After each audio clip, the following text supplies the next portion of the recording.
Bismillahirrahmanirrahim. Alhamdulillahi Rabbil Alamin. Wassalatu wassalamu ala rasulihil amin, Nabiyyina Muhammad ibn Abdillah wa ala alihi wa sahbihi wa man sar ala nahdihi wa ihtada bihadihi wa istanna bisunnati ila yaumiddin, amma ba'd. Yang dihormati pengurusi majelis, yang dikasihi ketua pihak penganjur majlis pengajian kita pada petang ini, iaitulah seminar akhir zaman 2014. Tajuk dia betul kerana kita letak tahun. Muslimin dan muslimat, para peserta sekalian, Assalamualaikum warahmatullahi wabarakatuh. Alhamdulillah, kita syukur pada Allah Azza wa Jalla kerana pada pagi hari ini kita berbincang tentang peristiwa-peristiwa yang berlaku di akhir zaman. Kita jangan kata kita ni gopoh sangat, nak tahu dah dan nak kiamat ke tak. La, pada jemaah kena ingat, ketika Jibril alaihissalam datang bertemu dengan Rasulullah sallallahu alaihi wasallam, beliau telah bertanya kepada baginda sallallahu alaihi wasallam, mal Islam wa mal iman wa mal ihsan. 3 rukun yang besar ditanya. Apakah iman, apa Islam, dan apa itu ihsan? Kan hadis ini dipanggil hadis masyhur, dikenali dengan nama hadis Jibril alaihissalam. Maka Nabi jawab, al-islamu an tashhadu an la ilaha illallah ila akhirih. Mal iman, Nabi kata, al-imanu an tu'mina billahi wa malaikatihi wa kutubihi wa rusulihi wal yawmil akhir ila akhirih. Mal ihsan an ta'budallaha ka'annaka tarah. Itu perbincangan kita di tempat lain, insya-Allah. Yang saya nak sambung di sini iaitulah apabila Jibril tanya, mata sa'ah ya Rasulullah. Soalan kita, mengapa Jibril alaihissalam dalam hadis yang panjang ini mengaitkan terus 3 rukun ini, mata sa'ah, bila kiamat. Ini menunjukkan kepada kita bahawa perbincangan tentang tajuk ini juga termasuk dalam perkara keimanan kepada Allah Azza wa Jalla. Kerana kiamat itu datang dan rahmat Allah SWT kepada hamba-hambanya, maka diberi kepada kita tanda-tanda sebelum kedatangan kiamat. Kiamat ini terbagi kepada 2 kategori. Satu dia panggil kiamat yang besar, ini yang kita ada tanda di sini. Satu lagi dia panggil kiamat berbentuk individu. Setiap orang itu akan berlaku kiamat dia bila dia mati.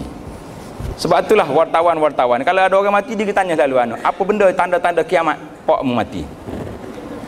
Tu kerja wartawan. Oh, dia tulis, oh patutlah 3 hari belum mati ni begini.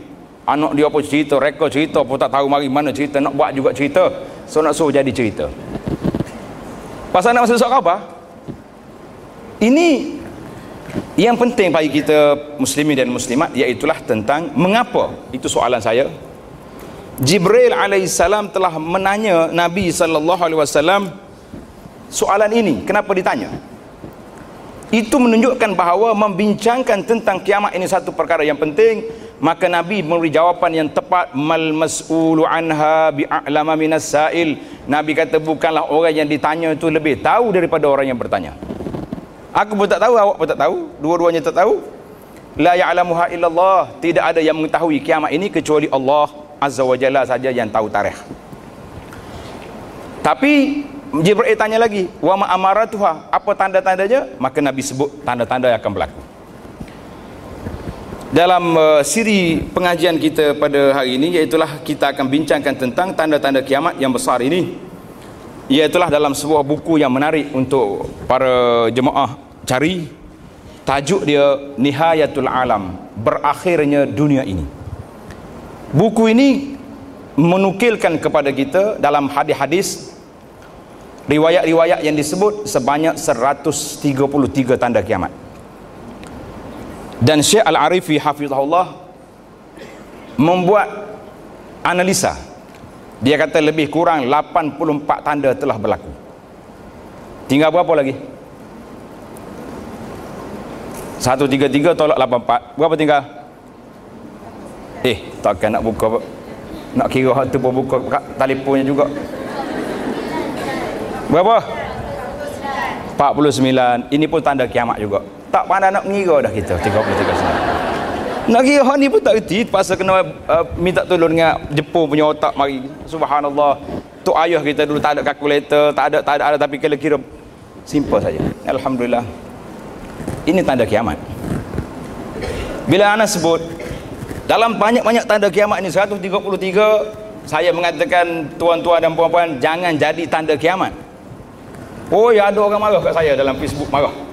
Dia kata ustaz ni orang tanda kiamat yang akan mati, dia marah pula jadi tanda. Saya kata takut jadi tanda itu menunjukkan kita ada tanda kiamat yang negatif, ada yang positif, tidak jadi masalah.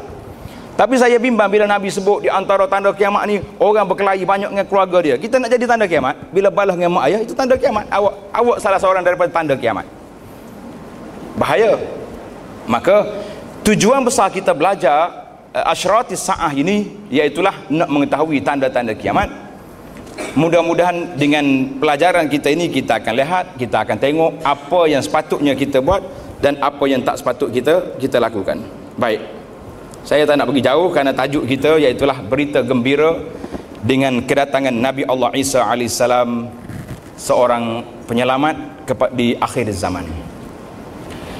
Muslimin dan muslimat, para jemaah sekalian, kita lihat sebuah buku yang cantik ini iaitulah Nihayatul Alam. Yang ada di hadapan kita ini nama dia Nihayatul Alam. Buku ni yang saya jumpa hanya dalam bahasa Arab. Kalau siapa dia jumpa bahasa Melayu boleh cari. Banyak hadis-hadis di sini yang menceritakan kepada kita tentang Nabi Allah Isa AS. Cuba kita lihat itu gambar. Nampak gambar dia? Kita tak keluar di situ. Tengok di skrin itu kata Syekh Arifi, dia kata gambar ini mengikut riwayat yang mengatakan tempat wiladatu Isa. Wallahu alam. Dia apa kata? Wallahu alam. Kita pun kata wallahu alam juga.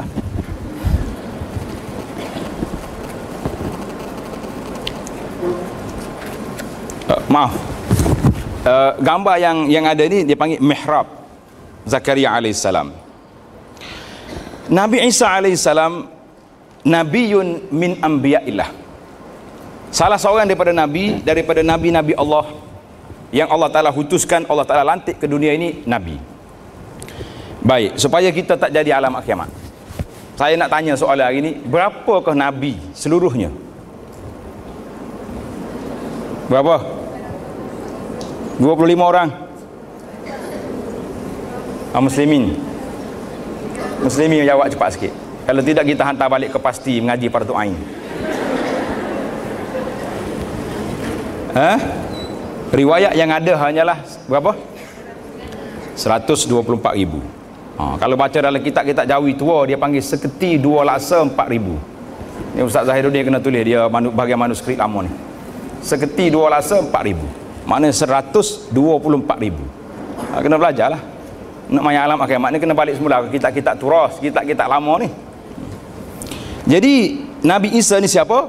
Kita mengatakan Nabi Isa alaihissalam nabiyun min anbiya'illah.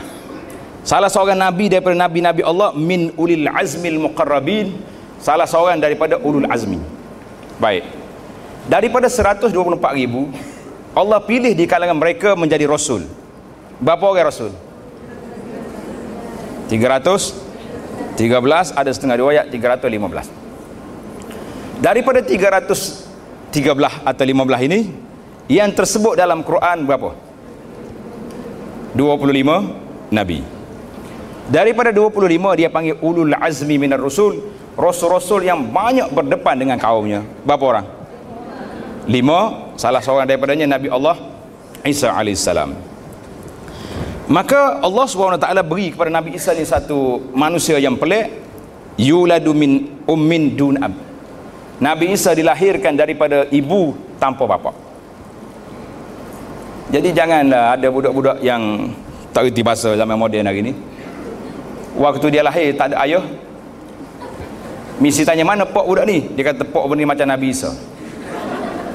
Kata dia ni kena bernafas betul baru tahu. Bolehnya jawab lagu tu. Nasib baiklah doktor bidan tu orang baik. Kata kalau orang lain kena dah. Anda ingat cerita tak ada emak ni? Waktu Mesir, orang Mesir.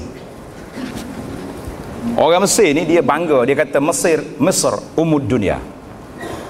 Dia kata Mesir ni mak dunia. Jadi kita ramai nak tanya orang Mesir, Aina Abu? Kata mana pak dia? Kalau dia ada mak, mana pak? Oh, yang pakak marah dia. Dalam ramai-ramai Mesir ni seorang yang saya jumpa yang cerdik, seorang kawan saya daripada Mesir duduk sekelas di sebelah saya ni. Dia kata, ya akhi, anta ma ta'rif? Kata, leh. Dia kata Mesir mislu Isa. Dia ada mak tak ada pak. Kata dia ni pandai jawab. Pak Mesir lain habis pakak marah kita. Baik. Jadi Nabi Isa, kita tengok dari sudut kelahiran dia alaihi salam, iaitulah mak dia Siti Maryam beribadat dalam mihrab. Allah sebut dalam Quran, kullama dakhala 'alaiha Zakaria al-mihrab wa wajada 'indaha rizqa. Qala ya Maryam anna laki hadha? Qalat huwa min 'indillah innallaha yarzuqu man yasha'u bighairi hisab. Apabila setiap kali Nabi Zakaria masuk dalam mihrab tempat beribadat Siti Maryam, itu katanya mihrab tu seperti dalam gambar tu, itu gambaran saja, wallahu alam. Wajada indaha rizqa, dia jumpa dekat dengan Maryam banyak makanan. Rezeki ni katanya fakihatus saif wa huwa fi syita, buah-buahan yang masak pada musim panas, waktu musim sejuk. Jadi pelik, waktu musim sejuk ada makanan musim panas. Jadi Nabi Zakaria pelik. Ya kata pelik anak saudara aku ni. Ada makanan. Apa dia? Qalat qala ya Maryam anna laki haza. Maryam, mau ambil mana ni benda ni, makanan ni? Qalat huwa min indillah innallaha yarzuqu man yasha'u bighairi hisab. Maryam kata Allah Taala bagi rezeki. Dia bagi rezeki kepada siapa yang dia nak, jangan duduk pertikaikan masalah ini. Itu dia dari sudut kedudukan Siti Maryam di peringkat awalnya. Kemudian bila Maryam ni satu hari duduk di dalam mihrab dia, tiba-tiba dia nak keluar daripada mihrab, daripada masjid tempat dia duduk ni. Fantabazat, dia keluar daripada sini, duduk di seorang-seorang. Tiba-tiba datang Jibril datang. Bila Jibril mari, fatamassala laha basharan sawiya. Jibril mari dalam bentuk rupa seorang laki-laki. Ini ayat ini para ulama mengatakan bagi anak-anak muda muslimah, dia kena ambil ayat ni. Bila dia tengok ada orang pelik mari nak kacau dia, jangan duduk sengih pula. Dia kena baca ayat ni.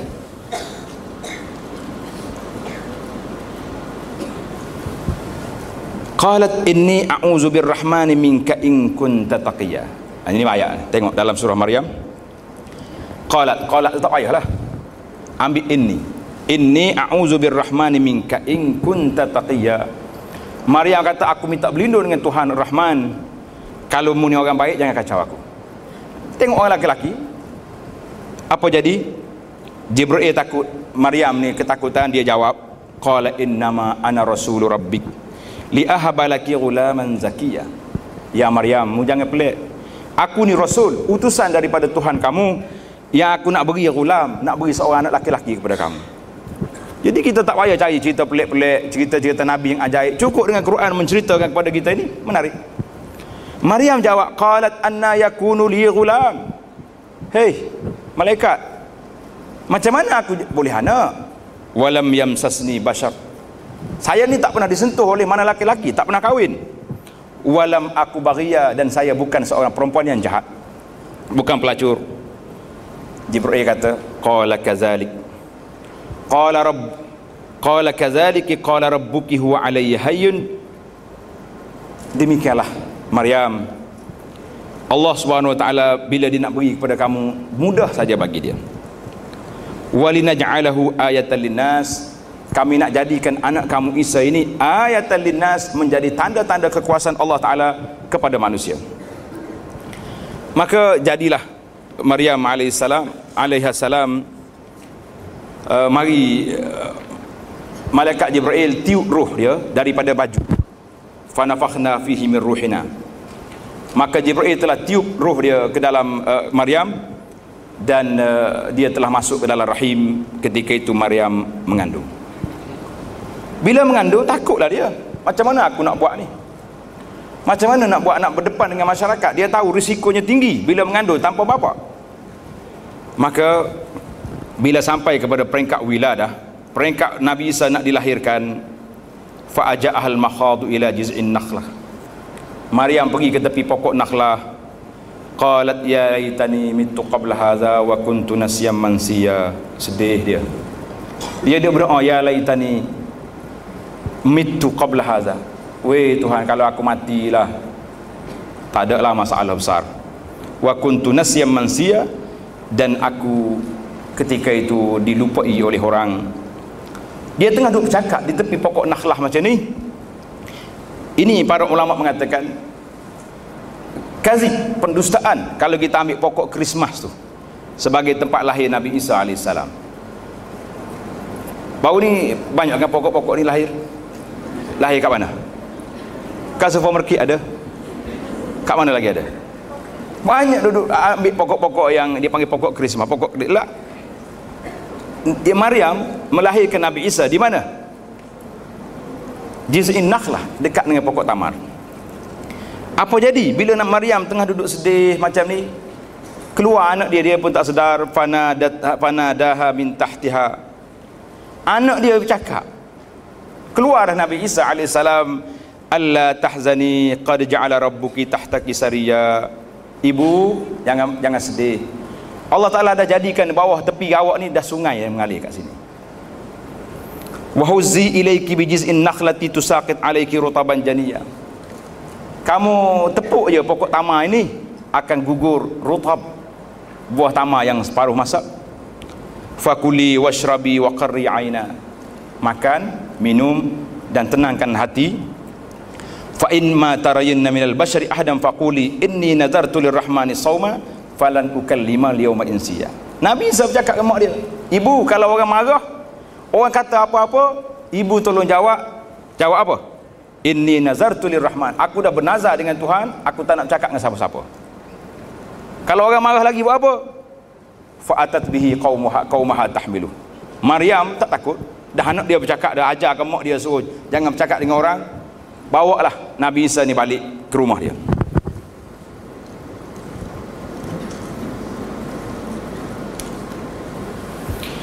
Bila bawa Nabi Isa, fa'atat bihi qaumaha tahmilu. Maryam bawa Nabi Isa. Bila masyarakat tengok, qalu Maryamu laqad ji'ti syai'an fariya. Hei Maryam, apa yang mu buat ni? Kata duk ibadat dalam mihrab, ibadat buat balik anak. Subhanallah. Ya ukhta Harun, tengok. Orang kampung marah, hei adik-adik Harun. Ma kana abuki ra'asauin wa ma kanat ummuki baghiya. Makmu bukan orang jahat, bapakmu juga bukan orang jahat. Jadi kenapa kamu buat? Nabi Isa dah cakap, mu jangan cakap dengan siapa-siapa.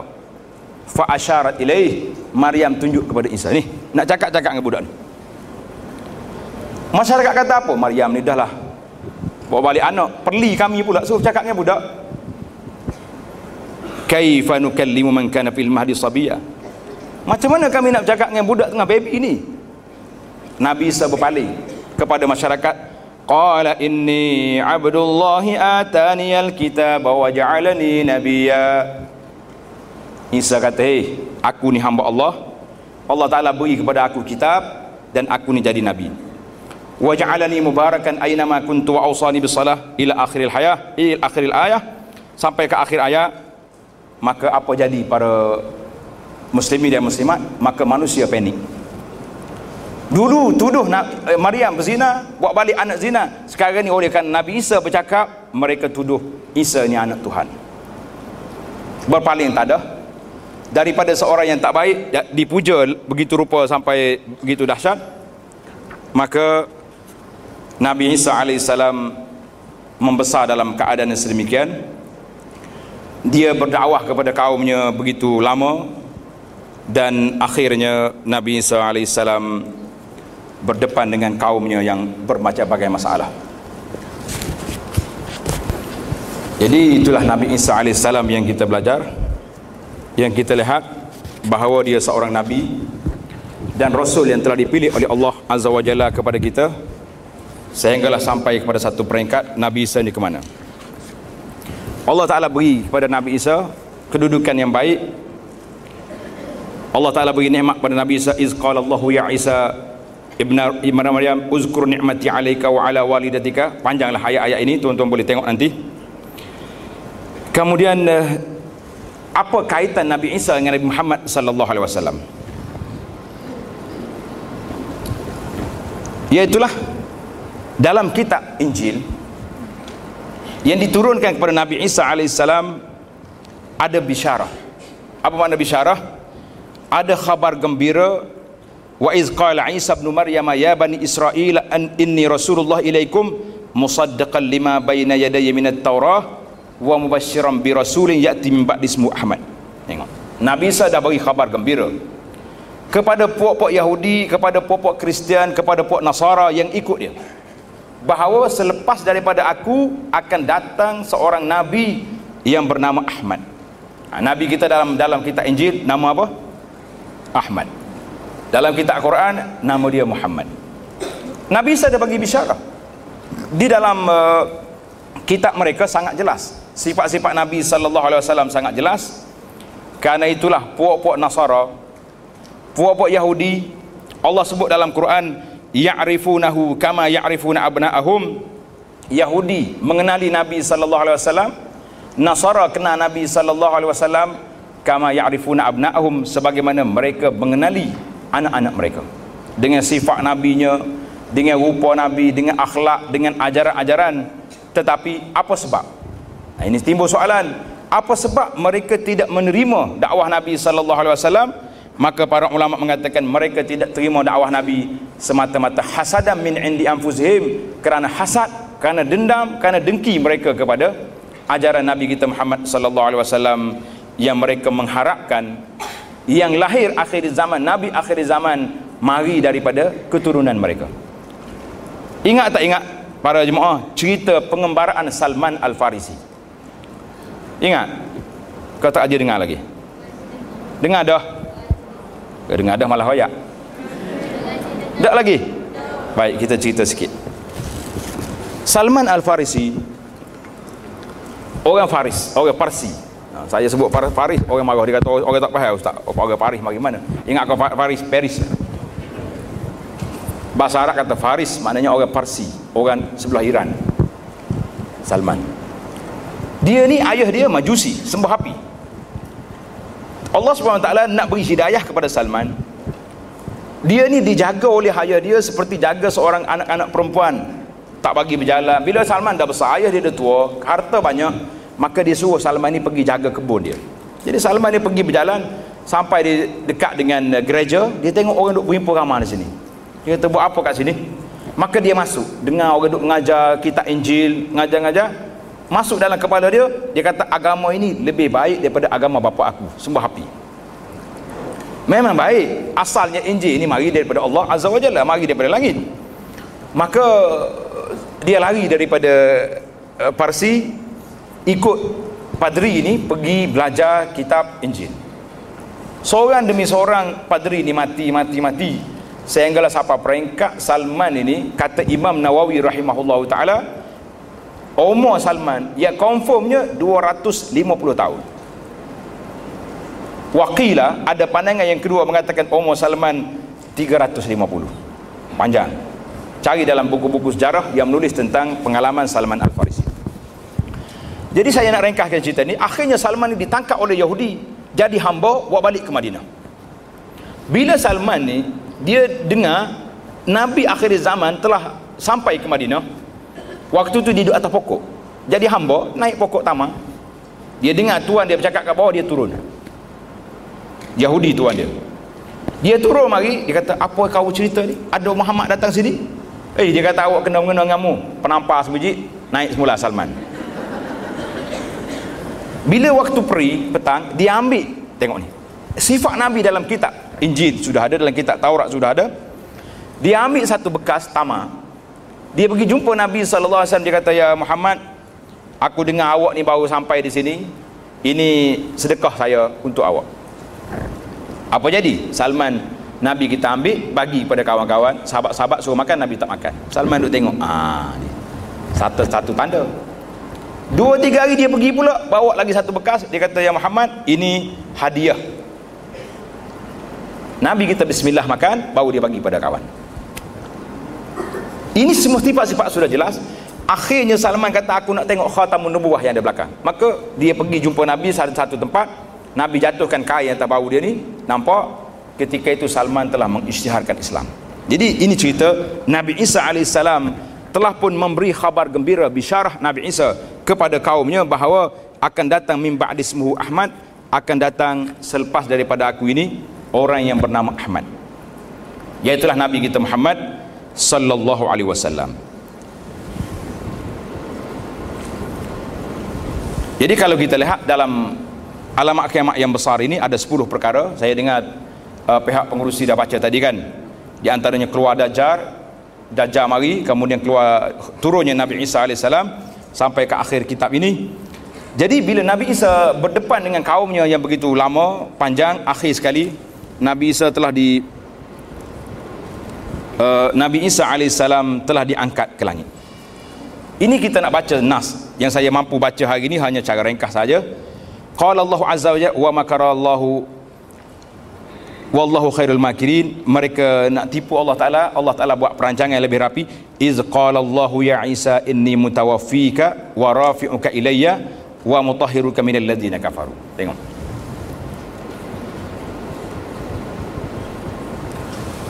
Iaitulah Allah sebut, ya Isa, wahai Isa, inni mutawaffik, aku akan matikan kamu. Mati di sini para jemaah kita kena ingat, bukan mati tak bernyawa. Dia panggil mati kecil. Apa dia mati kecil? Iaitulah tidur. Macam orang tidur tu mati kan. Allah yatawaffal anfus hina mautiha. Allah Taala matikan kamu sekejap bila pada waktu malam. Jadi mati di sini jangan kata mati.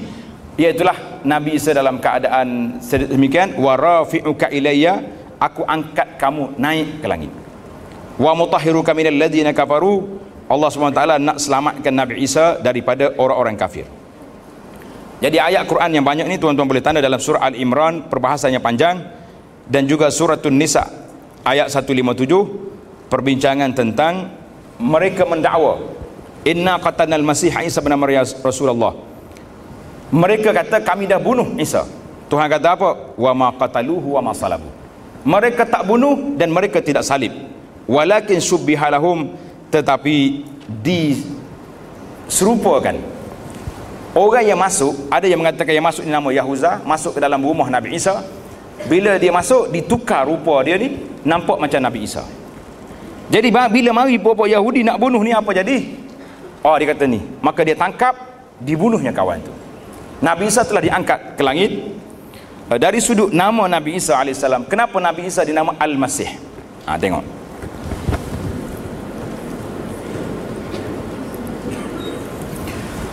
Kenapa Nabi Isa dinamakan Al-Masih?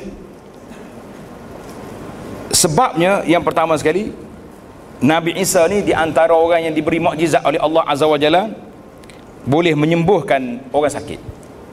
Bila dia sapu, masih dengan mana? Masaha. Bila dia sapu atas tempat sakit, sembuh.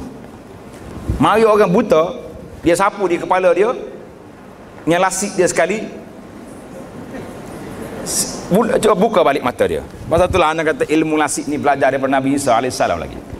Sekarang ni orang lasik ada kan? Maka katanya, kata ulama, wahwar rajih, pendapat yang paling kuatnya nama Nabi Isa Al-Masih itu sebab apa? Sebab dia dapat menyapu tempat sakit jadi sembuh. Kita jangan tukar. Al-Masih ada berapa? Berapa Al-Masih? 2 kan? Satu lagi Dajjal. Saya ingat Dajjal belum mari lagi. Kan mari dah petang ni. Cerita Dajjal bila? Ha? Lepas ni ni mari Nabi Isa dulu baru mari Dajjal. Dajjal nama dia Al-Masih kan dalam doa kita tu.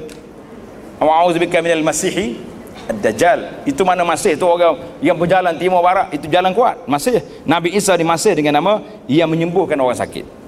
Ada yang mengatakan, pendapat yang mengatakan nama Nabi Isa Al-Masih sebab dia ni mabsuhan bidun. Kulit dia tu macam dicumur minyak waktu dia keluar daripada perut mak dia.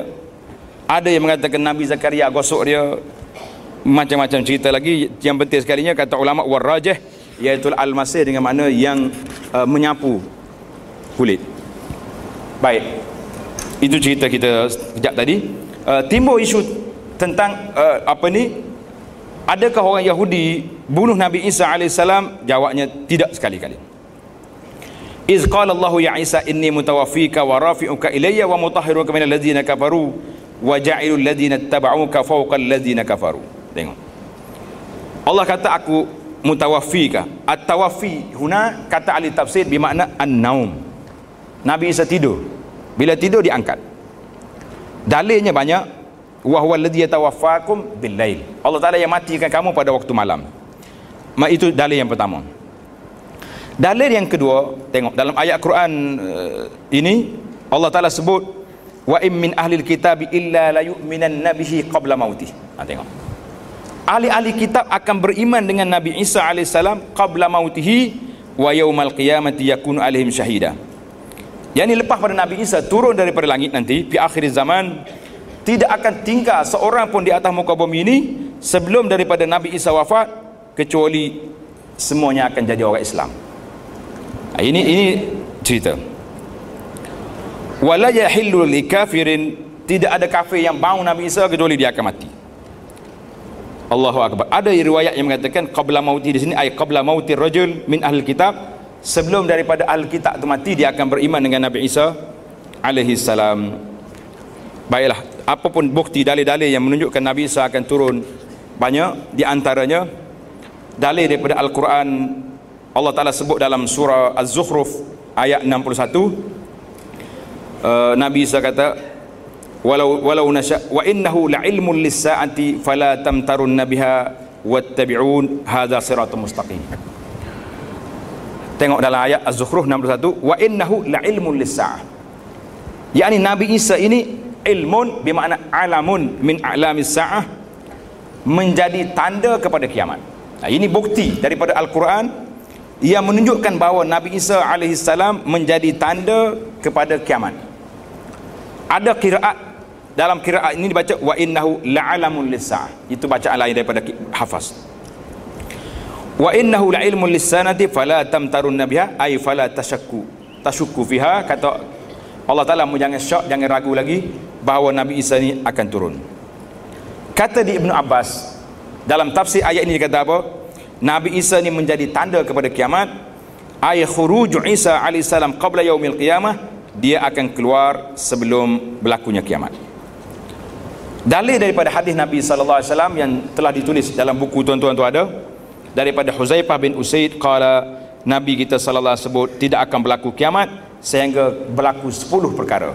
Ad-dukhan, asap, keluarnya Dajjal, keluarnya dabbah, binatang daripada bumi, naik matahari di sebelah barat, dan nuzul Isa, akan turun Nabi Isa alaihissalam.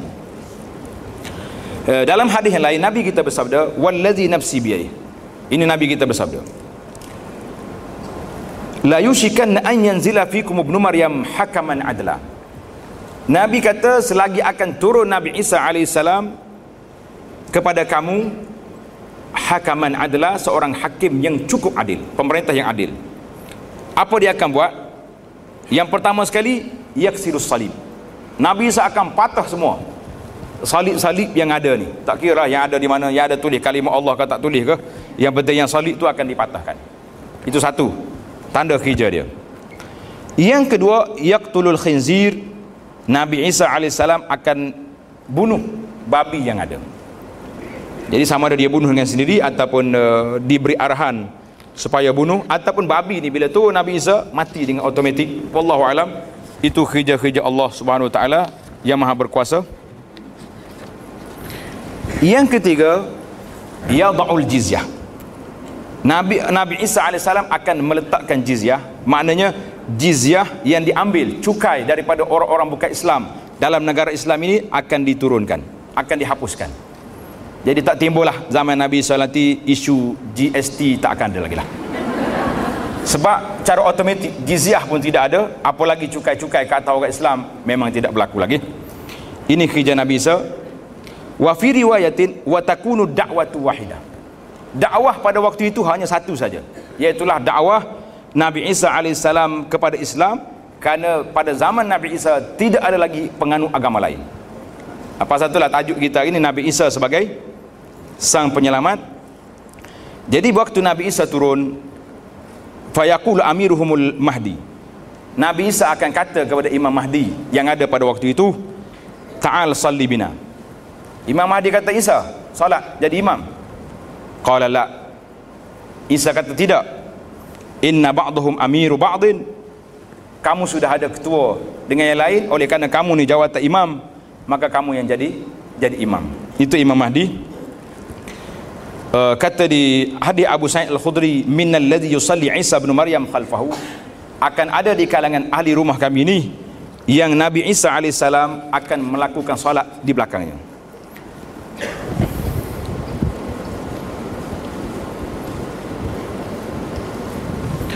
Dalil-dalil ini, semalam saya 2-3 hari lepas ada orang menafikan, engkar bahawa Nabi Isa ni tidak turun, dan mengengkari hadis Nabi Isa.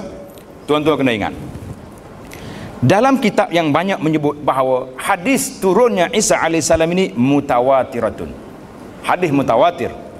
Dalam Quran sudah sebut jelas, kawan dalam kitab-kitab kita sebut jelas bahawa di antara yang menyebut tentang tawaturnya hadis Nabi Isa ini iaitulah Imam Ahmad, Abul Hasan Al-Ash'ari, Al-Imam At-Tabari, Ibnu Katsir, dan ramai lagi. Banyak buku-buku. Kata di Ibnu Katsir rahimahullah ta'ala ketika memberi komentar kepada hadis turun Nabi Isa, fahadhihi ahadisun mutawatiratun an Rasulillah. Ini hadis-hadis yang mutawatir daripada Nabi SAW, fiha dilalatun ala sifati nuzulihi wa makanihi, yang menunjukkan dalil kepada sifat turunnya Nabi Isa dan tempat dia akan turun. Jadi di mana Nabi Isa turun, kita akan tengok sekejap lagi. Timbul soalan nanti, adakah Nabi Isa bila dia turun,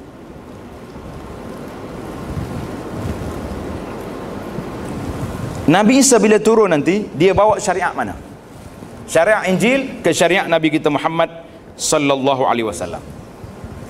Maka kata Imam As-Safarini, dia kata ajma'atil ummatu ala nuzulihi wa lam yukhalif fihi ahadun min ahli syariah. Nabi Isa AS akan turun ni tidak ada orang yang menyalahi pandangannya kecuali ahli-ahli falsafah al-malahidah yang tak percaya kepada agama. Orang ni je yang tak terima.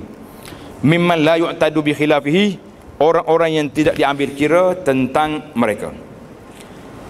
Jadi Nabi Isa ni kita nak kata dia jadi umat Muhammad ke? Tidak. Dan dia akan berhukum dengan hukuman yang telah ada di dalam Al-Quran Al-Karim, kerana syariat Nabi Isa AS telah mansuh, pada Injil telah pun tamat, tidak valid lagi kedudukan dia. Maka bila kita tanya, adakah Nabi Isa umat Muhammad? Jawab dianya, Isa nabiyun min anbiya'illah. Isa ni nabi. Dia sendiri itu nabi, dia sendiri itu ketua ulul azmi minar rasul. Dia mempunyai kedudukan yang tinggi di sisi Allah Ta'ala, dan dia juga salah seorang daripada menjadi sahabat Nabi sallallahu alaihi wasallam. Sebab apa? Kerana Nabi Isa bertemu dengan Nabi sallallahu alaihi wasallam cara yaqazatan. Bila waktu Nabi kita naik Mi'raj, pada waktu Isra, pada waktu Mi'raj. Ada pun orang yang duk mengaku hari ni, ramai ni orang nak jadi sahabat Nabi ni. Ada ke tak ada? Ada. Dia pergi ke Madinah, dia cakap, saya jumpa dengan Nabi sendiri di Madinah. Nabi kita keluar daripada kubur sekejap, jumpa dengan si Muhammad ni. Hei Muhammad, ini selawat yang baik untuk kamu bawa balik ngajar ke orang kampung kamu. Itu dia panggil jumpa dengan Nabi yaqazatan. Lah, ini tidak berlaku lagi selepas daripada Nabi kita wafat. Cuma masing-masing duk mengaku saja dia ni jumpa dengan Nabi. Kalau jumpa dengan mimpi tak ada masalah. Allahu Akbar. Baik, kita tengok pada akidah An-Nasara fi nuzul Isa. Bagaimana pandangan puak-puak Nasara tentang turunnya Nabi Isa. Jadi Nasara dia tak percaya, dia kata Nabi Isa sudah mati. Puak-puak Nabi Isa ya'taqiduna anna Isa huwa ibnullah. Puak-puak Kristian, mereka telah beriktikad membuat kepercayaan bahawa Nabi Isa itu anak Tuhan. Ta'ala Allahu an zalika uluwan kabira. Allah Ta'ala maha tinggi daripada tuduhan-tuduhan jahat yang dibuat oleh puak-puak Kristian. Mereka telah beriktikad percaya bahawa annahu qutila wa sulib. Nabi Isa telah dibunuh dan telah disalib. Itu kepercayaan dia. Wa annahu rufi'a ila as-sama'i ba'da salati ayyam min sulbihi. Dan na'udzubillah lah dengar cerita ni. Orang Kristian menganggap Nabi Isa diangkat 3 hari selepas disalib, telah diangkat ke langit, wa jalasa bi janibi abihi ar-rabb. Dia kata Nabi Isa naik ke langit, duduk sebelah ayah dia. Wa annahu sayanzilu fi akhir zaman, dan Nabi Isa juga akan turun pada akhir zaman. Ini pokok Kristian, itu akidah Nasara tentang Nabi Isa. Maka kita jawab, kepercayaan mereka tentang dibunuh dan disalib itu kepercayaan yang tak betul, yang karut. Allahu Akbar. Maka ahlul kitab muttafiquna bahawa Nabi Isa AS ini dua isbat masihin, yakni masih yang membawa petunjuk iaitu Nabi Isa, dan masih yang sesat iaitulah masih Ad-Dajjal. Baik, itu pandangan orang Kristian kepada Nabi Isa. Bagi kita, perbezaan di antara kita dengan Kristian, kita tengok. Sebelum kita bincang tentang nama Allah Ta'ala yang Kristian nak guna ni, kau tak payah bincang lagi ni. Oh, semangat lalu. Apa yang marah dia nak guna tu? Yang pertama, orang Kristian menganggap Isa anak Allah. Kita mengatakan haza batil, ini tidak betul. Wasahih annahu basyarun, yang betulnya Nabi Isa ni manusia, abdun, hamba Allah Ta'ala dan utusan Allah Azza wa Jalla. Yang kedua, kepercayaan Nasara bahawa orang Yahudi telah salib Nabi Isa AS wa qataluh, kita mengatakan haza batil, ini juga batil. Wasahih annahum ma qataluhu wa ma salabu, mereka tak bunuh dan mereka tidak salib Nabi Isa AS. Yang ketiga, kepercayaan Nasara bahawa Nabi Isa diangkat selepas daripada disalib selama 3 hari ke langit, kita kata ini batil sebab dia tidak disalib, tapi yang angkat ke langit hadza ini sahih. Baiklah, kita tengok apa yang keadaan yang berlaku ketika kedatangan Nabi Isa AS.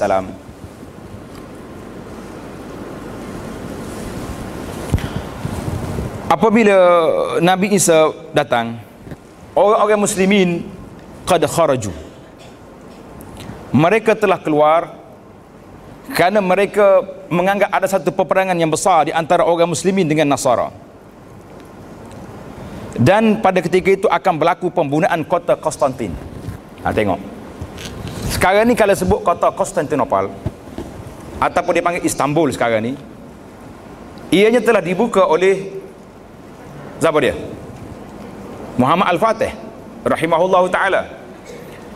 Dalam isu nak menangani masalah hadis-hadis tentang akhir zaman, tentang hadis-hadis asyratis sa'ah, ini agak sukar.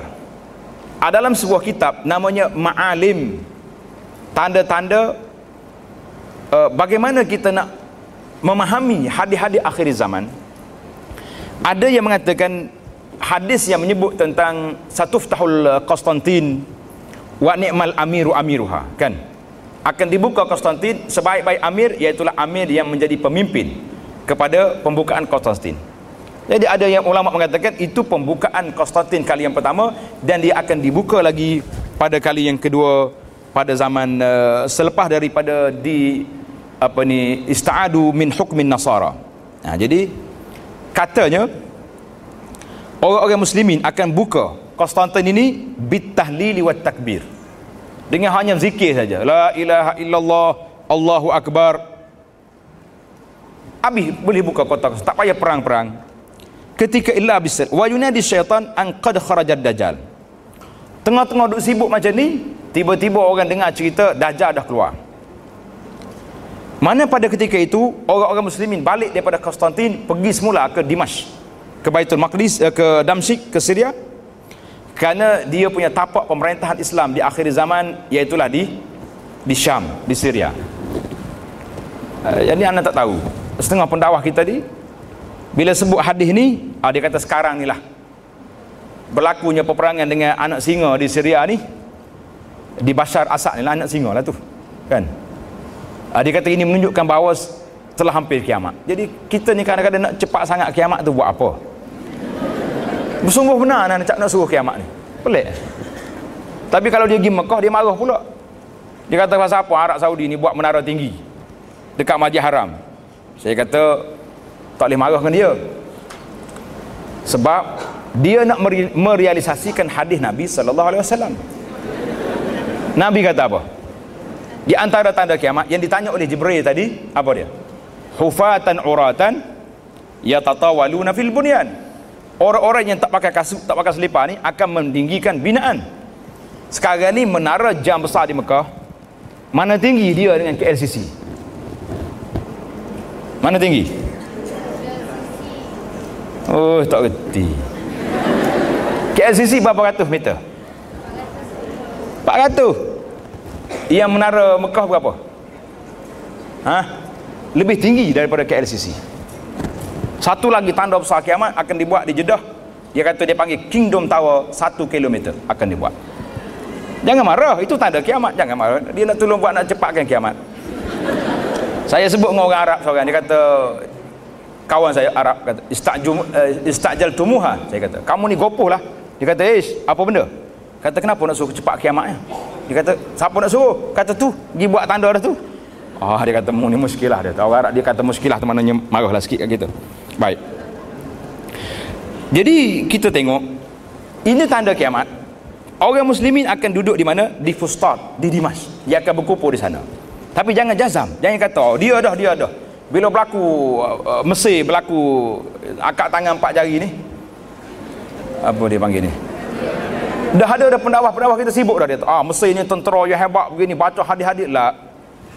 Awak kena baca satu kitab, Al-Ma'alim fi Ahadisil Fitan. Contohnya begitu kitab. Kalau nak tengok nama kitab yang penuh, tengok nanti saya letak. Tengok dalam Facebook Abu Anas tu sudah ada. Iaitulah bagaimana kita nak menangin hadis-hadis tentang akhir zaman, tentang fitnah. Jangan mudah nak tu. Ini orang ni dah lantik siap dah kita. Tak boleh. Maka wafi riwayatin akan berlaku di zaman turunnya Nabi Isa AS ini, akan berlaku banyak benda-benda yang terjadi, iaitulah ma'rakah fasilah di antara orang muslimin dengan Nasara berlaku, dan bukanya kota Konstantin. Pada ketika itu keluarnya Dajjal. Dajjal ni akan keluar. Cerita Dajjal saya tak nak panjangkan, kita tunggu ustaz kita nanti akan sambung kerana masa kita tidak ada. Jadi Dajjal ni akan, semua tempat dia akan pergi. Dia pergi ke seluruh timur dengan barat. Bila sampai dekat Madinah, ada sebuah bukit di Madinah. Kalau kita tanya orang tua-tua Madinah, kata Wena Jabalud Dajjal, bukit Dajjal kat mana? Saya tak nak tunjuk. Kalau pergi dengan saya, baru kita tunjuk. Jadi Dajjal akan naik atas bukit ni, dia goncang kaki dia, berdegung. Madinah irtajafatil Madinah, Madinah akan bergoncang. Ketika itu orang-orang munafikin wal iyaz billah yang ada di Madinah dan orang-orang kafir yang masuk Madinah, semuanya akan lari menuju ke tempat Dajjal. Adapun orang muslimin semuanya akan lari ke Masjid Nabawi, berlindung di sana. Wal iyaz billah. Jadi Dajjal ni mari, akhir sekali Dajjal ni dibunuh oleh siapa? Dibunuh oleh Sayyidina Isa alaihi salam.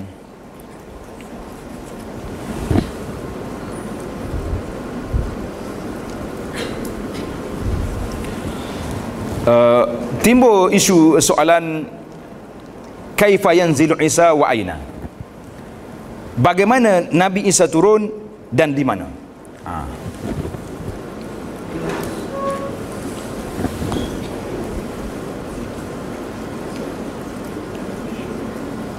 Saya nak tunjuk gambar yang disebut dalam hadis, dalam kitab kata Nabi Isa turun alaihissalam ni, iaitulah dekat dengan Menara Putih di sebelah syarqi Damsyik.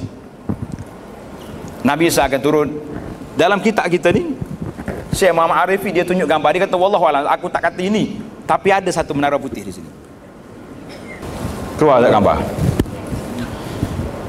Jadi nuzul Isa alaihi salam dekat dengan menara putih di sebelah timur Damsyik. Dia pakai baju dua helai baju yang masbughaini biwars. Kemudian za'faran, dia ada celupan za'faran di baju dia, dan dia letak dua tangannya di atas sayap malaikat. Wallahu alam macam mana cara dia. Kata Al-Imam Ibn Katsir, tengok ni cerita hadis ni, Ibn Katsir kata apa? Al-ashharu fi mawdu'i nuzulihi. Pandangan yang masyhur tempat turunnya Nabi Isa AS itu di atas menara yang putih di sebelah timur Damsyik. Waktu dia turun tu orang sedang salat. Ada yang mengatakan salat fajar, salat subuh. Fayaqulu lahu imam muslimin. Masjid kata apa? Kamu pergi jadi imam. Dia kata la taqaddam anta. Mu jadi imam fa innaha uqimat lak. Kerana orang qamat itu untuk awak. Saya baru turun di sini tak jadi. Ada riwayat mengatakan ba'dukum ala ba'din umara. Dia kata semua kamu ni pemimpin. Allah Taala telah muliakan umat ini. Maknanya kalau Nabi Isa jadi imam kepada umat Muhammad sallallahu alaihi wasallam, jadi tak adalah kemuliaan umat ini, tetapi Allah nak muliakan umat ini dengan seorang nabi solat di belakang umat Muhammad sallallahu alaihi wasallam. Kata Ibnu Katsir rahimahullah. Tengok Ibnu Katsir kata apa? Wa qad juddida bina'ul manara fi zamanina. Telah dibaharui pembinaan menara ini pada zaman kita, pada tahun 741. Jadi kita kena pergi ke Damsyik lah, insya-Allah. Kita doa biar cepat-cepat Basharul Asad dengan geng-geng dia mati. Kita hapuskan dia. Insya-Allah kita akan pergi ke Damsyik sebelum kedatangan Nabi Isa AS. Mana awal lagi lah, insya-Allah. Ini Al-Arifi kata waqad zurtu bi nafsi. Aku tengok sendiri pada tahun 1992. Ni ada lagi menara putih ni duduk di sebelah Damsyik. Jadi masyhur di kalangan manusia di sana bahawa itulah menara tempat turunnya Nabi Isa alaihi salam. Fasawwartuha. Jadi aku pun ambil gambar. Dia kata, saya baca dah tu. Kemudian di gambar di bawah ni dia panggil Masjid Al-Amawi. Masjid Al-Amawi di Damsyik, katanya tempat turun Nabi Isa AS. Jadi ini masyhur lah. Imam Ibn Katsir pun buat komentar tentang turunnya Nabi Isa dengan beberapa keadaan ini.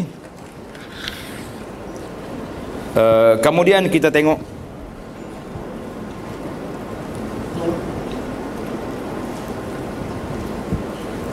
kepada sifat-sifat Nabi Isa. Jadi sifat Nabi Isa AS ni tuan-tuan boleh tengok seorang yang laisa bit tawil wala bil qasir, bukanlah tinggi sangat dan bukanlah rendah, kenik sangat. Warna kulit dia lebih kepada merah putih. Putih merah macam orang putih lah dia tu. Aridus sadar, luas dia punya dada dia. Stabtu sya'ar, mustarsilus sya'ar. Mana rambut dia betul gitu. Tapi kalau tengok dalam gambar Kristian, rambut ekar kan. Coba baca betul-betul dalam alamat-alamat yang disebut di sini. Kalau tak betul, kita boleh, dia memang tak betul pun gambar Kristian tu. Tak usah duk percaya-percayalah ke dia. Memang gambar tak betul. Sebab satu waktu saya nak buat slide ni, ada dia kata nak buat gambar, kata mana ada gambar Nabi Isa. Gambar yang ada tu semua karut belaka akan dipatahkan oleh Nabi Isa AS bila dia turun nanti pada akhir zaman, insya-Allah. Itu gambaran yang disebut oleh Nabi sallallahu alaihi wasallam. Dia tengok Nabi Isa, maka Nabi kita gambarkan kepada Isa, kepada kita. Baik, kita pindah kepada a'malu Isa. Kerja-kerja yang dibuat oleh Nabi Isa alaihissalam. Apa dia kerja dia buat? Ba'da nuzul Isa, selepas Nabi Isa turun dan dia bunuh Dajjal, keadaan orang muslimin telah aman damai, maka Nabi Isa alaihissalam telah melaksanakan beberapa tugas yang besar. Yang pertama, tahkimul Islam. Akan dilaksanakan undang-undang Islam ini dan manusia semua akan tunduk di bawah pemerintahan Islam. Jadi kerana itulah kita jangan susah hati. Tak ada lagi kau undang-undang Islam, tak akan berlaku. Akan berlaku sekali lagi. Apabila pusingannya sampai kepada zaman Nabi Isa alaihissalam, dia akan mari. Dan dia akan hapuskan semua agama-agama yang lain, akan habis. Kata di hadis yang sahih, an Abi Hurairah radhiyallahu anhu, anna Nabi sallallahu alaihi wasallam qala walladhi nafsi bid la yushikan an yanzila fikum ibnu Maryam. Selagi akan turun kepada kamu Nabi Isa bin Maryam hakaman adlan, dia akan menjadi hakam, menjadi pemerintah yang adil. Apa kerja dia? Iaitulah mematahkan salib, bunuh khinzir, dan menghapuskan jizyah. Yang kedua, i'la'i kalimatillah. Nabi Isa akan mendirikan kalimah Allah. Bila kita sebut kalimah Allah, tuan-tuan dan puan-puan, apa yang kita faham kalimah Allah? A-L-L-A-H. Betul? Kan hari ni ada pejuang kalimah Allah. Kau tak ada? Ada. Siap dengan baju merah lagi. Ketak gelemak dia punya pakai baju. Naik motor bergendul, tak tutup aurat. Pejuang kalimah Allah. La haula wala quwata illa billah. Nasib baiklah Nabi Isa belum turun lagi. Kalau tidak cari kerja puak-puak ni. I'la'i kalimatillah di sini bermakna i'la'i dinillah. Iaitulah meninggikan agama Allah. Karena itulah saya kata kepada pejuang-pejuang kalimah Allah, kalaulah dakwa kamu benar, nak berjuang kalimah Allah, kita memperjuangkan supaya undang-undang Islam dilaksanakan dalam negara ini. Itu baru betul. Kalau setakat tulisan saja, ni pun panjang dah cerita ni. Jadi i'la'i kalimatillah, Nabi Isa akan menegakkan kalimah Allah, yakni menegakkan agama Allah. Wa ibtali, membatalkan semua seruan-seruan Yahudi dan Nasara, dan dihapuskan jizyah. Cukai-cukai tidak ada lagi. Tak usah duduk demonstrasi lah, GST apa ni, mari Nabi Isa hilang habis, tak ada apa. Buat rugi masa. Yang ketiga, kerja Nabi Isa yang ketiga, qatlul masihid dajjal. Nabi Isa akan bunuh Dajjal. Dajjal akan mati di tangan Nabi Isa. Yang ketiga, al-hukmu bainan nas wa nashril adli wassilm. Nabi Isa akan menjadi hakam adil di antara manusia, menyebarkan keadilan dan kedamaian. Tidak ada. Dalam hadis yang panjang, Nabi kata al-anbiya'u ikhwatul li'alad. Para nabi ini adik-beradik tiri. Ummahatuhum syatta wa dinuhum wahid. Mak ayah dia, ummahatuhum syatta. Ibu-ibu mereka berbeza tapi bapaknya satu. Apa dia maksud dia? Maksud dia akidah sama, iaitulah tauhid kepada Allah Azza wa Jalla. Wa ummahatuhum syatta, ibu mereka berbeza, yakni syariat dia berbeza. Jadi ada sedikit perbezaan dalam sudut syariat. Kan orang dulu kalau nak bertaubat, faqtulu anfusakum zalikum fataba alaikum, kena bunuh diri. Jadi syariat-syariat berbeza, tapi agama satu, iaitulah agama Islam. Yang ke lima, intisyarul rakha'i wal amni, iaitulah akan tersebarnya kesenangan dan keamanan. Tak ada lagi lah, bila kita balik rumah kita tak kunci pintu pun tak apa. Ni tidak ni nak masuk dalam rumah gak, Masya Allah, tabarakallah. Saya pun takut nak pergi rumah orang. 5 kunci. Mula-mula start dengan mangga, lepas tu pula kunci grey pula, lepas tu masuk kunci pintu tu 2 kunci masuk. Subhanallah. Nak masuk dalam bilik dia sendiri kunci pula 5 kunci baru sampai tempat rumah. Orang mencuri mari, masuk ke atap, tak ada kena-mengena dengan kunci 5 ni kunci awak buat tu. Subhanallahil azim. Kunci yang sebenar duduk di mana? Duduk di wa may yattaqillaha yaj'al lahu. Allahu akbar. Kita terlupa kita ada kunci yang asli. Kita duduk tengokkan kunci mangga, kunci grey, kunci tu, kunci ni. Subhanallah. Bangun pukul 3 pagi tengok kunci ke tidak rumah. Kalau bangun semaya tahajud boleh tahan kan.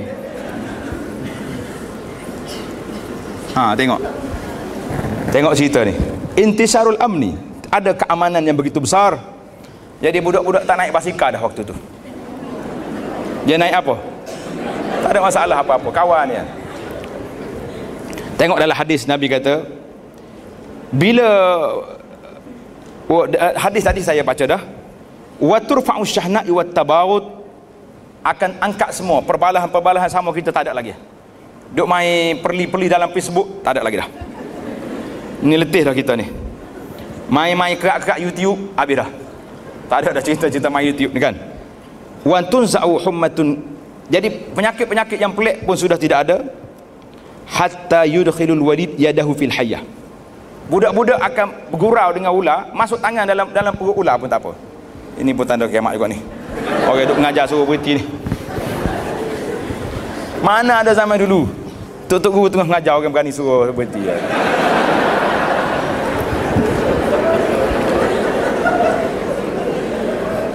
Tengok ni kata apa ni? Budak-budak bermain, tengok dalam hadis tu, budak-budak bermain dengan asad.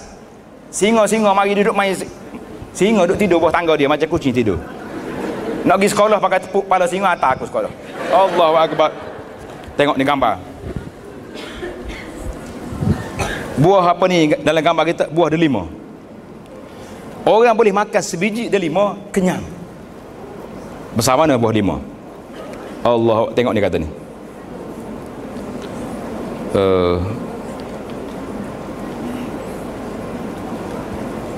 Buah qitf, satu tangkai apa ni anggur, al-inab, yushbi'uhum, boleh kenyang. Subhanallah. Waktu tu waktu keadilan yang timbul, waktu yang tinggi darjatnya di sisi Allah Azza wa Jalla. Yang ke berapa dah? Yang ke-6, zahabu maliku Quraisy ataupun mulk, hilangnya kerajaan Quraisy. Tak ada lagi lah Quraisy. Ketika itu mungkin keturunan-keturunan Quraisy tak ada lagi kerajaan, sudah hilang, sudah akhir zaman. Jadi yang ketujuh, diangkatnya perasaan-perasaan yang tak baik, hasad, baghdha, tawaqquful harb wal qital, tidak ada lagi peperangan. Menteri-menteri pertahanan, peperangan semuanya telah dipencinkan di zaman Nabi Isa. Kemudian al-hikmah, ini kita nak bincang yang terakhir ni.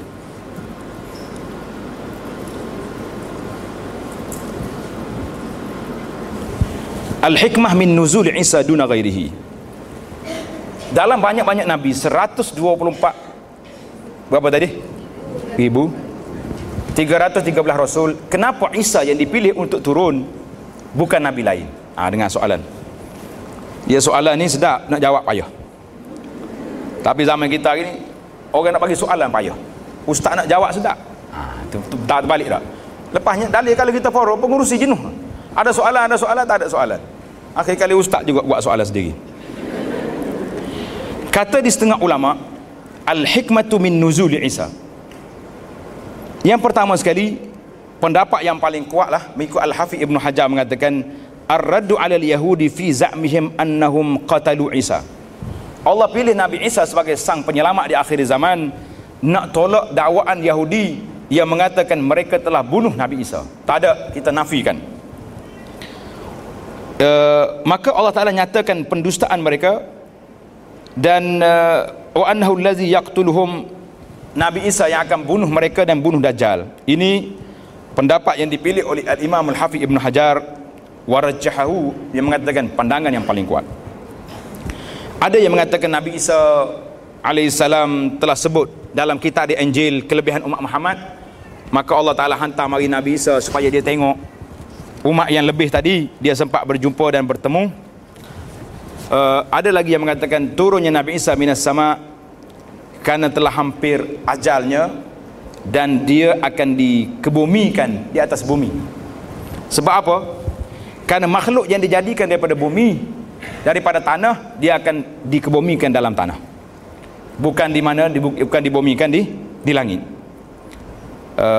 Itu sebab turun. Kemudian ada juga hikmah mengatakan untuk mendustakan pendustaan terhadap dakwaan golongan Nasara Kristian yang mengatakan Isa anak Tuhan. Nabi Isa turun mari sekali dengan mereka, kalau mu tak masuk Islam kamu akan dibunuh. Dan di antara Nabi Isa dan Muhammad alaihi wassalatu wassalam ada ikatan yang cukup besar. Nabi pernah beritahu kepada sahabat-sahabat, kalau jumpa dengan Nabi Isa nanti, kalau kamu jumpa dengan Nabi Isa di akhir zaman, Nabi kata aqri'hu salam sampaikan salam aku. Jadi insya-Allah kalau kita jumpa Nabi Isa, kita boleh bagi salam kepada Nabi Isa AS. Timbul lagi isu berapa lama Nabi Isa tinggal di bumi setelah dia turun daripada langit. Ada riwayat mengatakan 7 tahun, tetapi riwayat yang masyhur yang sahihnya Nabi Isa akan tinggal di bumi selama 40 tahun. 40 tahun. Ya'ishun nas fiha birakha'in wa silmin wa adlin. Dia akan duduk, manusia akan hidup dalam keadaan tenang, aman, adil. Tak ada lagi lah demonstrasi ni, tak perlu berlaku dah, kerana orang duduk dalam keadaan aman sejahtera. Alhamdulillah, bi ni'matihi tatimmus salihat. Maka Nabi Isa AS, di manakah baginda wafat? Maka ada yang mengatakan Nabi Isa AS matinya di Al-Madinah Al-Munawwarah. Kerana ada hadis yang diriwayatkan bahawa hadis ini dalam At-Tirmizi, tapi sanadnya ada perbincangan yang mengatakan Nabi Isa AS ini dilahirkan, dijadikan daripada bumi yang sama, dengan tanah yang sama dengan Nabi sallallahu alaihi wasallam. Oleh kerana tanah dia sama, maka dia akan dikebumikan di mana? Di Al-Madinah Al-Munawwarah. Cuma hadis ini ada masalah dari sudut sanadnya. Tuan-tuan boleh tengok perbincangan yang anda letak sikit dalam buku saya, Al-Madinah Al-Munawwarah, kelebihan dan sejarah. Waktu kita bincang tentang Allahumma salli ala Muhammad, makam Nabi itu dikebumikan di rumah Sayyidah Aisyah radhiyallahu anha. Nabi, kemudian wafatnya Sayyidina Abu Bakar dikebumikan di sebelah Rasulullah, wafatnya Sayyidina Umar di sebelah Abu Bakar. Tinggal satu lagi kubur, ruang kosong untuk dijadikan kubur. Ada setengah ahli sejarah mengatakan sepatutnya Aisyah duduk situ, tapi oleh kerana ramai isteri-isteri lain dikuburkan di perkuburan Baqi', maka Aisyah kata, kuburkan aku bersama dengan suwaihibati, maknanya sahabat-sahabat aku yang lain, seramai 9 orang isteri Nabi yang berada di perkuburan Baqi'. Jadi ulama berbincang, nak ke bumi siapa? Nak beri pada siapa ruang yang, tak tahulah, kita nak kata ruang VIP ke apa benda, tak tahu VIP lah, tak sedap. Ruang yang sangat mulia Allah Ta'ala pilih ni, bumi yang sangat bertuah ini, siapa? Maka ada yang menawarkan kepada Sayyidina Umar bin Abdul Aziz untuk dikebumikan di situ. Jadi ada riwayat yang mengatakan Isa bin Maryam ini alaihi wassalam dijadikan daripada bumi yang sama dengan Nabi, maka dijangkakan, wallahu alam, mungkin Nabi Isa akan dikebumikan bersama dengan makam Nabi dalam masjid, dalam perkuburan di Al-Madinah Al-Munawwarah. Wallahu ta'ala alam. Itulah cara ringkasnya para jemaah yang kita boleh baca. Bagi jemaah yang nak panjangkan cerita ini, boleh ambil dalam buku ini, tajuk dia Nihayatul Alam, berakhirnya dunia ini. Ada bahasa Arab, ada bahasa Inggris, dan juga ada bahasa Melayu Indo. Bukan Melayu betul, Melayu Indo, mana campur-campur lah. Alhamdulillah. Jadi alhamdulillah bi ni'matihi tatimmus salihat. Para jemaah cantik, kalau nak tengok lah, bukan nak promosi ni, sekadar maklumat. Kalau nak tengok cerita alamat kiamat ni, tuan-tuan boleh tengok dalam blog Abu Anas Madani, dalam web, dalam YouTube. Ana dah kuliahkan kitab ini di Masjid Bulat ni, sebelah ni ya, tak jauh. Setiap hari Sabtu minggu kedua. Sekarang ni sudah masuk kepada tanda kiamat yang ke-70 dah. InsyaAllah kita akan sambung lagi dalam bulan hadapan, dan akhirnya pada pukul, waktunya sangat mencabar, lebih kurang tanda kiamat juga, iaitulah pukul 12 tengah hari. Mana ada orang kuliah 12 tengah hari. Saya kata oleh kan dia alamat kiamat, maka benda pelik tidak menjadi masalah kan, tanda kiamat.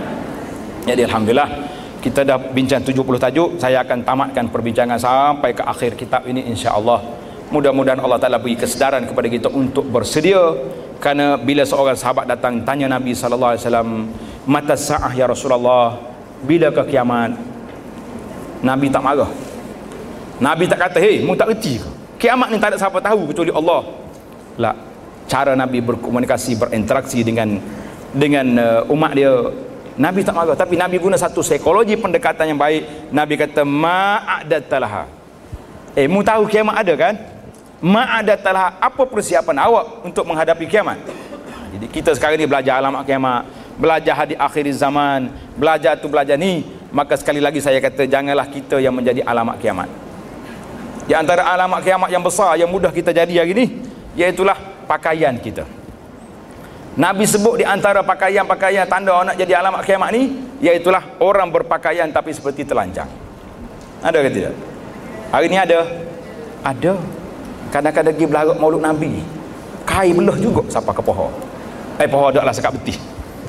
Apa benda nak tidak alamat kiamat? Sayang ke Nabi, kain belah. La haula wala quwata illa billah.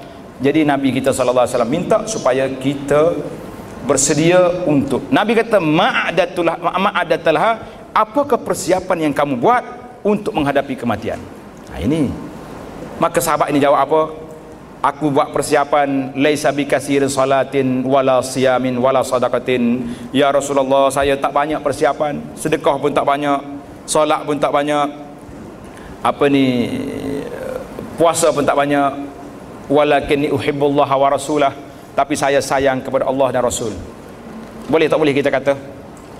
Boleh tak boleh kita kata sayang kepada Allah dan Rasul? InsyaAllah kita akan kata dan kita akan amalkan. Maka Nabi beri jaminan. Nabi kata, anta ma'aman ahbabta, engkau akan dibangkitkan bersama dengan orang yang engkau sayang. Kata Anas rawi hadis, wallahi inni uhibbullaha wa rasulahu wa Abu Bakrin wa Umar wa arju an akuna ma'hum. Demi Allah, aku sayang pada Allah, Rasul, Abu Bakar, Umar. Aku harap aku akan dibangkitkan bersama dengan mereka. Itulah persiapan kita untuk menghadapi kiamat yang akan datang. Tiba-tiba, bila-bila masa saja, yang hampirnya itulah kiamat bagi setiap orang itu. Wallahu a'lam.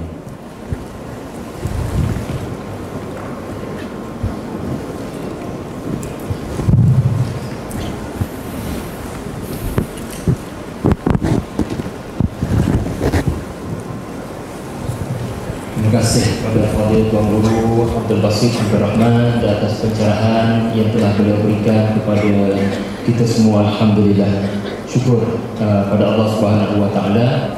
Tuan-puan, saya berkesempatan di Jordan pada tahun lepas pergi ke Tasik Jalilin ataupun Tasik Qabariyah, bersempadan dengan Jordan, Israel dan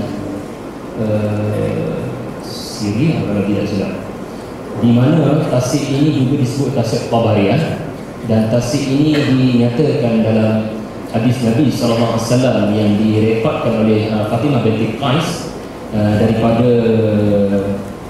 seorang sahabat Nabi yang Nasrani dan masuk Islam yang bernama Allahumma salli ala Muhammad, di mana sahabat Nabi ini telah ditakdirkan Allah berdialog direct dengan Al-Masih Ad-Dajjal, yang mana Dajjal telah berkata kepada beliau banyak perkara. Berlaku perbincangan antara sahabat Nabi ini dengan Al-Masih Ad-Dajjal, dan antaranya yang bersangkut paut dengan Tasik Qabariyah ini, ya, di mana beliau maksudnya Dajjal ini memberitahu, dia bertanya kepada sahabat Nabi ini, apa cerita tasik itu? Dan sahabat berkata, tasik itu masih lagi tasik, masih lagi berair.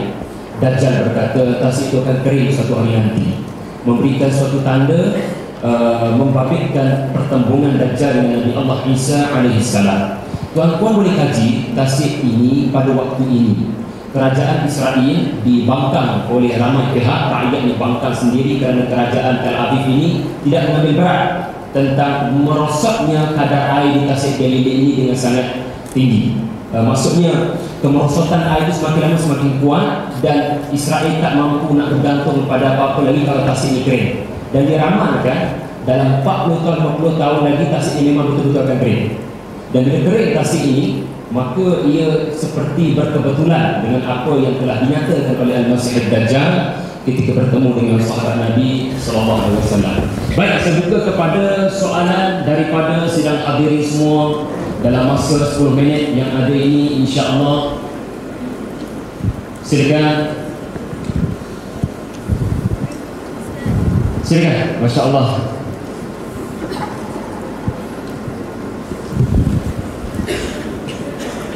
Alhamdulillah, puan kita konsisten bertanya sejak daripada awal program.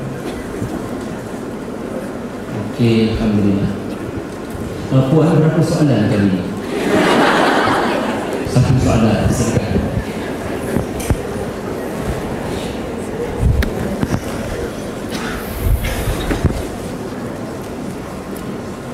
Assalamualaikum. Saya ada satu soalan saja. Saya tentang tersebut tadi yang kemungkinan Nabi Isa AS akan dipergunakan di Madinah bersama-sama dengan Nabi SAW. Soalan saya, sepanjang yang kita dengar dari perkataan yang akan memberi syafaat di akhirat nanti adalah Nabi Muhammad SAW, dan dari tidak diberikan hak atau rights untuk memberi syafaat kerana mereka sudah berdoa untuk sebab terkait dengan masalah ayat ini, jadi berdoa kepada Allah. Jadi mereka Nabi Isa tergolong dalam kalangan masalah yang tidak boleh memberi syafaat sebab kita tak tahu dengan sebenarnya dia ada juga dulu kemudian dan mungkin ada satu sikit sebenarnya mungkin tidak sebenarnya menerima Allah sikit tahu daripada pandangan seorang orang yang dari agama. Alhamdulillah. Ustaz, kita nak masuk dulu ke? Boleh, kalau ada masalah boleh jawab dulu lah. Ini ada.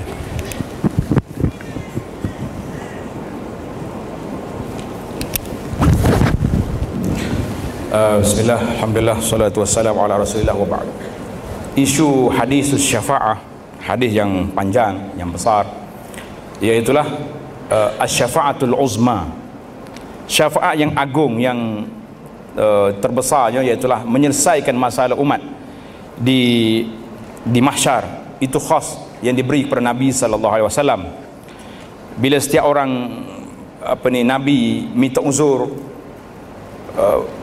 semua mengatakan izhab ila ghairi, pergi cari orang lain. Bila sampai kepada Nabi SAW, baginda mengatakan ana laha, saya yang menyelesaikan masalah. Itu dia panggil asy-syafa'atul uzma, syafaat yang agung, yang besar.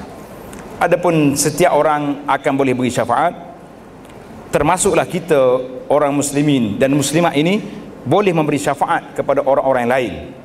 Dalam hadis akhir sekali golongan yang masuk syurga, iaitulah al-jahannamiyun, dia panggil banduan ahli neraka yang ditarik ke syurga. Iaitulah para orang mukmin, apabila dia tengok dalam syurga kawan-kawan dia yang tak ada, yang duduk sekali dengan kita sini, mari convention sekali, mari kerja sekali, tiba-tiba mereka ni tak masuk dalam syurga, maka mereka pergi mengadu pada Allah Azza wa Jalla, macam mana kami nak bantu kawan-kawan kami yang dalam neraka. Maka ketika itu Allah izinkan kepada orang mukmin supaya boleh tarik kawan-kawan dia dalam neraka, dibawa dalam syurga. Itu dia panggil syafaat masing-masing. Tuan-tuan boleh tengok dalam salah satu daripada tajuk yang saya ceramahkan, tajuk dia beriman kepada hari akhirat. Ada 18 siri kuliah kita, di antaranya isu asy-syafa'ah. Isu asy-syafa'ah. Isu yang kedua tentang kalimah Allah, bagi saya lah secara peribadi pandangan, kita mengatakan kalimah Allah, tulisan Allah ini, saya menyokong keputusan mahkamah tidak membenarkan pihak Kristian menggunakan nama ini, dan menyokong majlis fatwa yang mengatakan tidak perlu orang Kristian guna ini. Tetapi apabila sudah terjadi seperti yang terjadi, mereka dah guna pun, yang membenarkan orang Kristian guna pun orang yang sama, dan yang tidak membenar pun orang yang sama, maka saya mengatakan tanganilah masalah ini secara baik, secara hikmah, secara akademik. Jangan dibiarkan golongan baju merah duduk bertempik sana sini, kerana tidak ada faedahnya dan tidak harmoni masyarakat Islam dan masyarakat yang beragama Kristian di dalam negara ini kalau kita biarkan tindakan keganasan, tindakan cara kasar, tidak berbincang secara baik. Jadi kita bagi tahu, awak dah bawa kes ni ke mahkamah, mahkamah dah putuskan, bukan kami yang putuskan. Jadi terimalah, kalau tidak jangan saman mahkamah, lagi senang kan. Dia yang saman, dia yang buat masalah. Jadi kita tangani masalah ini. Cuma bagi saya lah, kalau ada pendapat ustaz yang mengatakan ini masalah akidah, siapa yang benarkan penggunaan ini jadi murtad, bagi saya ini agak kasar dan agak tinggi sangat dia punya nilainya. Dan isu kalimah Allah ini kita lebih kepada isu fiqhi dan isu siasah syariah. Kita nak sekat, kerana dia guna lama dah kalimah ni, guna lama dah, sudah guna pun. Jadi wallahu alam, itu respon saya secara ringkas. Menyokong, tidak membenarkan, tetapi tidak menyokong tindakan kasar. Wallahu alam. Terima kasih Dr. Basit. Soalan berikutnya Ustaz, Adakah Nabi Isa akan menjadi khalifah selepas wafatnya Imam Mahdi? Lepas pada wafat Imam Mahdi, Nabi Isa nak jadi khalifah dia? Atau kena tanya orang yang Mahdi tadi. Mahdi dah lepas dah kan. Tidak disebut dalam riwayat ini, tidak disebut secara spesifik apakah keadaannya. Cuma Nabi Isa telah bawa hakaman adlan, disebut dengan nama arba'ina sana. 40 tahun dia menjatuhkan hukum. Apakah dia bersama dengan Mahdi dalam masalah ini ataupun Nabi Isa cara tersendiri, wallahu alam. Ini kita perlu kepada kajian yang lebih teliti. Nah. Okey, seterusnya silakan. Ya, di belakang sekali ada yang kat tangan tu. Oh, tak saja, tak ada betul nak buat. Saudari ada soalan, silakan. Ruby. Ada soalan tak? Bismillahirrahmanirrahim. Assalamualaikum warahmatullahi wabarakatuh. Soalan saya kita nak kenal ciri-ciri Nabi Isa tu secara fizikal dan sifat dia. Macam contoh Nabi Muhammad SAW, kita kenal Nabi Presiden, kita kenal Syafi'i, Nabi Isa, kita tahu kita kenal dia macam tu supaya kita tak salah orang. Ya. Supaya kita Isu ni cantik kalau kita tengok dalam kitab-kitab yang agak detail, perbincangan tentang asyratis sa'ah, tentang alamat kiamat. Contohnya dalam kitab kita ni, Nihayatul Alam, ada sedikit ringkasan. Dan banyak lagi kitab-kitab yang menyebut tentang sifat watak Nabi Isa AS yang disebut dalam riwayat-riwayat tentang sifat-sifat dia yang boleh kita kenali bagaimana watak dia. Tapi jangan ambil lah kitab-kitab yang terpasal. Hari ni orang tulis tentang para anbiya terlalu banyak. Jadi kita cari yang sahih, di antaranya Al-Imam Ibn Kathir. Di antara imam yang bila dia bawa riwayat, dia akan kritik riwayat tersebut. Adakah riwayat ini munasabah atau tidak munasabah? Ibn Kathir. Jauhkan daripada duduk ambil riwayat-riwayat Israiliyat yang kadang-kadang melampau sangat dalam cerita-cerita dia. Termasuklah dalam riwayat-riwayat yang ada ni pun kita sangat sukar untuk memastikan. Tetapi ulama muhaqqiqun telah ada. Di antaranya kitab yang ditulis oleh Syekhul Islam Ibn Taymiyah contohnya, tentang Nasara ni, tentang pertemuan di antara Islam dengan Kristian, ada satu kitab. Nah, wallahu a'lam. Alhamdulillah. Ada lagi tuan-tuan dalam masa yang berbaki ni mengenai Nabi Allah Isa alaihissalam? Ini gambar tasik Tabariyah yang disebut oleh pengurusi tadi. Sahabat Nabi bernama Tamim Ad-Dari, betul tak? Tamim Ad-Dari rahimahullah radhiyallahu anhu. Hadis yang panjang lebar. Baik. Kalau tak ada habis saja. Ada, kalau tidak kita akan bagi pada ustaz untuk buat kesimpulan. Tak segaya Imam Mahdi lah pula. Baik, saya jumpa ustaz untuk buat kesimpulan dalam 3 minit insya-Allah. Bismillah, alhamdulillah, wassalatu wassalamu ala rasulillah wa ba'd. Alhamdulillah, perbincangan kita sangat ringkas lah tentang Nabi Isa AS ini. Cuma memandangkan kita hidup dalam zaman yang agak terbuka, yang disebut dengan nama zaman globalisasi. Saya pun kadang-kadang takut pagi-pagi tengok dalam internet, dalam telefon kita ni masuk, orang ni dah jadi Kristian, ini padri Melayu, gambar entah di mana, ini cerita-cerita baru sampai daripada airport. Saya tengok 10 tahun lepas pun saya terima dah cerita tu. Tapi tahun ni baru sampai pula di airport, tak ada tarikh, tak ada riwayat, tak ada siapa yang autoriti. Jadi kita duk menyebar-nyebarkan benda-benda yang akan menimbulkan masalah. Cuma memandangkan kita hidup dalam masyarakat yang macam ni, bagi saya lah sangat patut dan sangat mustahak kita baca buku-buku yang dibuat tentang Nabi Isa AS dan perbandingan di antara Bible, di antara Quran dengan Injil. Contohnya untuk maklumat kita. Jadi kalau mari orang nak attack kita, nak buat kacau kepada kita, kita dah tahu dah. Nabi Isa ni cara dia. Ini sifat dia. Dan ajaran-ajaran dia gini. Dalam kitab-kitab Injil, dalam kitab Bible yang mereka ada ni, Bible sendiri tu ada berapa jenis, nak tahu. Ada yang lama, ada yang baru. Di antara yang terbaiknya kata orang Injil Barnabas yang ditulis itu, itu pun diharamkan oleh pihak gereja sendiri. Jadi puak dia sendiri pun tak terima ni. Jadi kita kena belajar, kena tahu kalau NJ berapa jenis ada, kalau apa ni penyelewengan asasi yang ada ni, supaya bila jumpa dengan orang Kristian kita boleh bincang, boleh tanya khabar dia, boleh mana boleh berlawan. Tapi ingat baik, kalau orang nak berlawan dalam internet, dalam isu bab begini yang anda tidak ada ilmu tentangnya, jangan masuk. Sebab perangkap dia sangat hebat. Kawan-kawan saya yang ada ilmu tentang ni, dia kata dia masuk, terutama sekali dengan yang perempuan-perempuan ni, mudah terperangkap. Minta maaf lah orang perempuan, kan, dia mudah terperangkap. Pasal tu di antara hadis Dajjal tadi, siapa yang ramai ikut? Siapa yang ramai ikut Dajjal? Suami terpaksa kena ikat bini dia, takut lari pergi tempat Dajjal. Dia mudah terpengaruh. Pasal itulah penjual direct selling ni, dia mari pagi rumah kita. Waktu suami tak ada, isteri kat rumah mudah beli. Marah dah, tak lagi. Jadi mudah terpengaruh dia masuk, mula-mula bercakap, akhir sekali buat mari benda-benda yang akan timbul atifiyah, timbul perasaan-perasaan, oh kesian gini-gini, akhir sekali terperangkap. Jadi di zaman kita gini, zaman fitnah berlaku macam ni, apabila timbul isu kalimah Allah, kita mesti baca dan teliti tulisan-tulisan para ulama-ulama yang besar berbincang tentang perkara ini, tentang bila mari Kristian nak karut, kita kena ingat. Dan selain daripada serangan Kristian, kita jangan lupa juga serangan-serangan pemikiran al-mazahibul haddamah, pemikiran-pemikiran yang mencelarukan, yang meruntuhkan akidah umat Islam ni banyak lagi dalam negara kita ini.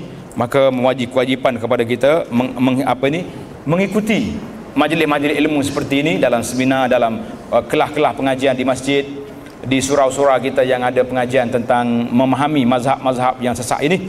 Itulah sangat penting. Kalau tidak, kita akan dipermainkan oleh orang. Wallahu ta'ala alam. Terima kasih kepada pihak penganjur yang menganjurkan majlis-majlis ilmu seperti ini, kerana bukan semua orang mampu nak pergi mengajar, nak pergi belajar di masjid, kan.